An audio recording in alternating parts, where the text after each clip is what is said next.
Accolta dal Ministro dell'Interno, dal Presidente della Regione Veneto, dal Sindaco e dal Prefetto della città, il Presidente del Senato, Elisabetta Casellati, arriva a Venezia.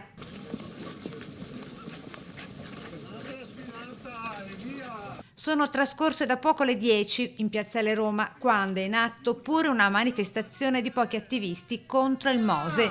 5.500 milioni di bilancio, un buco nero di corruzione, di speculazione. La veneta Casellati, passo veloce negli stivaloni alti verdi, ha deciso di venire a Venezia a seguito dell'emergenza maltempo per testimoniare la sua solidarietà alla popolazione e agli amministratori della città, così nella dichiarazione dal comando della polizia locale con l'intento per la laguna. Sto andando a vedere appunto Venezia, la sua condizione che già ci è stata mostrata qui sopra dalla protezione civile.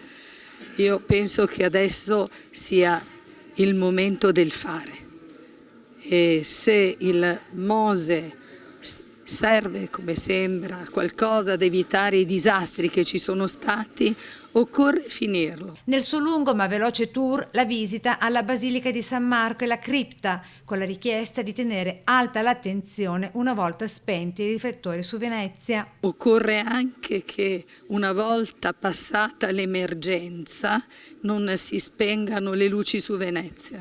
Venezia ha bisogno di attenzione e oggi siamo appunto in una grave emergenza i cui danni alle persone, all'economia, l'abbiamo visto, è un patrimonio dell'umanità, abbiamo il dovere di preservarla. Quindi l'arrivo a Ca' Corner, casa del prefetto, e infine, secondo cronoprogramma, una visita al Conservatorio Benedetto Marcello con gli uomini del suo entourage. Adesso bisogna mettere in atto tutte quelle misure che possano servire perché non succeda più quello che è venuto